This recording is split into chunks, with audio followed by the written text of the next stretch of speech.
इधर रायपुर के बिरगांव नगर निगम में छठ पूजा के मौके पर निगम संविदा कर्मी राम नारायण निर्मलकर की मौत बिजली खंभे पर काम के दौरान हो गई, जिसे परिजन निगम प्रशासन की बड़ी लापरवाही मान रही है और राम नारायण को खंभे में काम के लिए किसी भी प्रकार की कोई सुरक्षा व्यवस्था मुहैया नहीं कराया गया था, जिसकी वजह से वह करंट की चपेट में आ गया और सिर के बल खंभे से नीचे गिर पड़ा।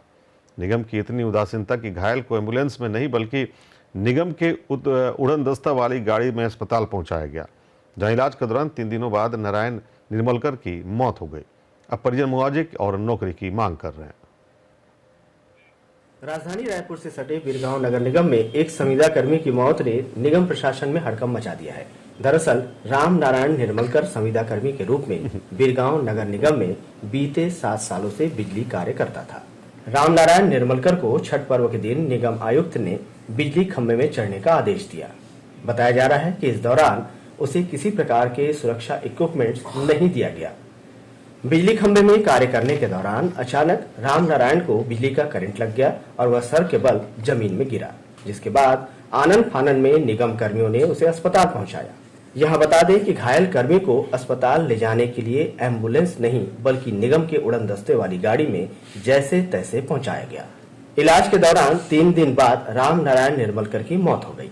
वार्ड नंबर 13 के पार्षद अश्वनी यादव ने घटना के बाद परिजनों को साथ देने सामने आए। परिजनों को न्याय दिलाने के लिए पार्षद अश्वनी ने अपनी ही पार्टी यानी कांग्रेस कार्यकर्ताओं से भिड़ने में कोई गुरेज भी नहीं कर रहे हैं। अश्वनी चाहते हैं कि किसी भी परिस्थिति में पीड़ित परिजनों को न्याय मिले।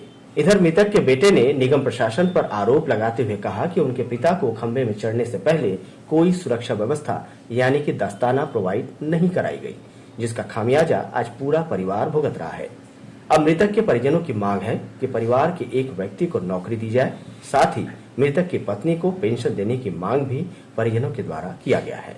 बिजली विभाग में भी पापा काम करत रही से ओला छठ पूजा के तैयारी में ओला अछोली ले जाएगी, वहाँ तक ओला खंभा में मतलब कि चढ़ के ओला बोलेगी इसकी लाइट लगा दे करके, वहाँ तक तो ठीक है भैया, पर खंभा में चढ़े के बाद ओकर पास ना सेफ्टी बेल्ट रही से, ना दस्ताना रही से, ना हेलमेट रही से, और खंभा में बिना लाइट ला बंद करे ओला चढ़ाएगी से।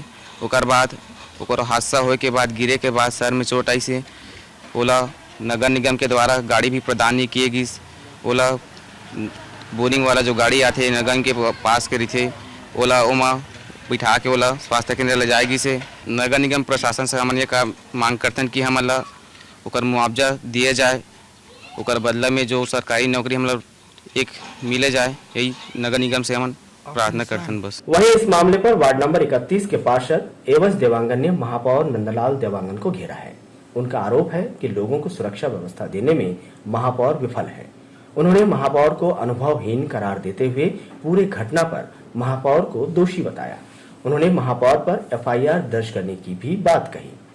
देखो, यहाँ बिरगांव में जब तक अनुभवहीन नगर पालिका के या नगर निगम के महापौर बैठी तो वही स्थिति अपना ही मन जिला ज्ञान नहीं है। जो हमारा मजदूर मन काम करते है बिजली के, जो खंभा में चढ़ा ओकर जगह कोई प्रकार के औजार नहीं है, न ग्लोब नहीं है, न सेफ्टी बेल्ट नहीं है, चढ़त बेचारा मन जिन्हें ज्ञान नहीं है, अकुशल व्यक्ति तिलक कुशल बना के खंभा में चढ़ावा थे।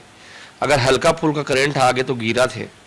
तो सारी दोषी तो यहाँ तो बिना अनुभव के जो महापौर बैठे हैं सबसे बड़ा दोषी है। कायदे के हिसाब से ऊपर एफआईआर दर्ज होना चाहिए, लेकिन एकर मन के लापरवाही की वजह से आज ओकर जान चलेगी। सबसे बड़ा दोषी है यहाँ के नगर निगम के महापौर है।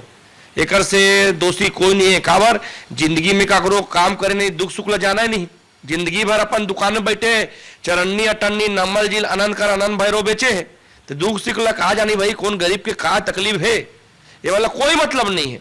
अपना काम बनता और बाहर में जाए जनता वाला सिस्टम है करवन के, और कुछ काम नहीं है। वार्ड क्रमांक 5 के पार्षद वेदराम साहू ने रफ्तार मीडिया को बताया कि यह घटना काफी दर्दनाक है। साहू की माने तो निगम प्रशासन के द्वारा अगर पहले सुरक्षा मुहैया कराई गई होती तो इस प्रकार की घटना का सामना उन्हें नहीं करना पड़ता। साथ ही वेदराम साहू ने पुलिस प्रशासन और नेताओं के बीच 60 गार्ड की भी बात कही। बंद खंभा में चढ़ाना रही से, मतलब बिजली ला बंद करके चढ़ाना रही से, लेकिन चालू हालत में चढ़ा दी। ये सबसे बड़े होकर गलती है। दूसरा चीज़, बिजली कर्मी मन जो होते हैं मतलब ना हेलमेट देवा है, ना सेफ्टी बेल्ट देवा है, सुरक्षा के कोई भी उपकरण निगम प्रशासन नहीं देवा है, ये भी बहुत बड़े चूक है। ओकर बाद जैसे भी हादसा हुई से करंट लग के ऊपर से जब आदमी गिरी से सर में चोट लगी तो ला वही जो कचरा ढोए के जो गाड़ी है वो धर के हॉस्पिटल में भर्ती करीस। ओकर मेरी तरफ शासन में तो वह है जो काम करा था ओकर लिए सुरक्षा उपकरण उपलब्ध कराना है, वो चीज़ तो नहीं करा। आज का बार शासन के दुहाई जाता तो कहीं ना कहीं ये मना सब कमीशन खोरी और एक दूसरे बचाए के चक्कर में सब मौन धारण कर चुके हैं। और मैं पीड़ित परिवार के साथ खड़े हूँ, हमेशा खड़े रहूँ और ओकर लिए मैं हमेशा लड़ाई लड़बो। इस पूरे मामले पर निगम के महापौर नंदलाल देवांगन का कहना है कि वह घटना से काफी व्यथित हैं और उन्होंने शोक व्यक्त भी किया है। उन्होंने मृतक के परिजनों को शासन के नियमानुसार सहायता राशि दिलाने की बात कही। साथ ही कहा कि शासन की ओर से जो भी नियम है उसके तहत उनके परिजनों को न्याय दिलाया जाएगा। इत्तेफाक से हादसा हुआ है और हमारे छत्तीसगढ़ सरकार के जो भी नियम के तहत उनका जो मदद हो सकती है हम बिल्कुल मदद करेंगे उसमें। देखो विपक्ष का तो उनका न तो सर रहता है, न मुंह न पूंछ है उसका, कुछ भी वो लोग बोलते रहते हैं। जो शासन का नियम है उसमें हम पूरी मदद करेंगे। मैंने अपने तरफ से भी उनको आर्थिक मदद करके उनके कार्यक्रम के लिए दिया है। कुल मिलाकर देखें तो मृतक के परिजनों को बेतहाशा दुख के साथ उन्हें राजनीति का भी सामना करना पड़ रहा है, जो आज के समय में आश्चर्यचकित करने वाली बात है। अब देखने वाली बात होगी कि निगम प्रशासन मृतक के परिजनों को किस तरह से मदद करने में आगे आती है या केवल खाना पूर्ति करती है। रफ्तार मीडिया के लिए बिरगांव से वीडियो जर्नलिस्ट ताकेश्वर साहू के साथ भूपेश डांडिया की रिपोर्ट।